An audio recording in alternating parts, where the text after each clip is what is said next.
امام تقی الدین سبکی فرماتے ہیں کہ وَتَعْزِيرُهُ بِالْمُبَالَغَةِ فِي تَعْظِيمِهِ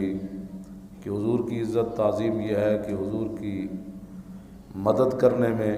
حضور کی تعظیم کرنے میں، حضور کی دین کا کام کرنے میں انسان مبالغہ کرے۔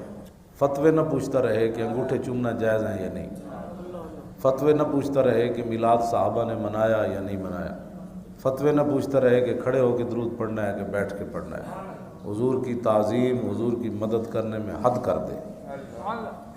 اور کہا کہ یہ میرا فتویٰ نہیں ہے، وعادت الصحابۃ فی ذالک المبالغہ، فرمایا صحابہ کی بھی یہی عادت تھی کہ وہ حضور کی تعظیم میں مبالغہ کرتے، اور میرے آقا و مولا خود ان کو شاباش دیتے تھے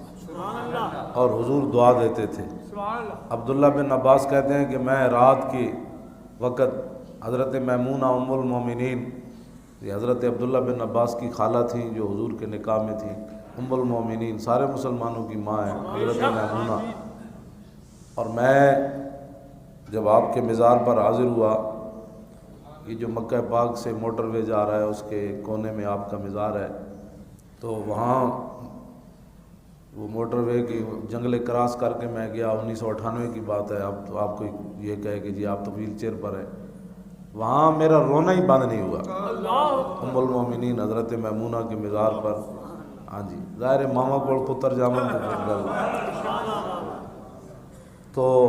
فرماتے ہیں کہ میں حضرت میمونہ ام المومنین میری خالہ تھی، میں رات کے پچھلے پہر حضور کے گھر حاضر ہوا تو نبی علیہ الصلوۃ والسلام نماز پڑھ رہے تھے، میں پیچھے کھڑا ہوا، حضور نے مجھے پکڑ کر برابر کھڑا کیا، اور جب برابر کھڑا کیا تو جب حضور نماز کی طرف متوجہ ہوئے پھر میں پیچھے ہٹ گیا۔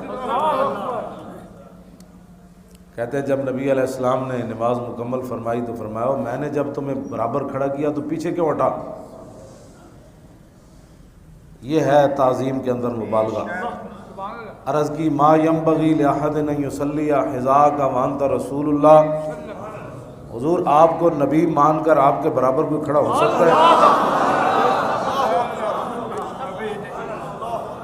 آپ کو نبی مان کر آپ کے برابر کوئی کھڑا ہو سکتا ہے؟ تو حضور کی تعظیم اور حضور کی عظمت ایسے انسان اپنے دل میں عمل سے ظاہر کرے کہ حضور خود بھی فعجبہ، ان کے اس جملے نے حضور کو تعجب میں ڈال دیا کہ یہ بچہ ہے اور یہ کیا بات کر رہا ہے۔ تو میرے آقا و مولا کی تعظیم کرنے سے بندہ مشرک نہیں ہوتا،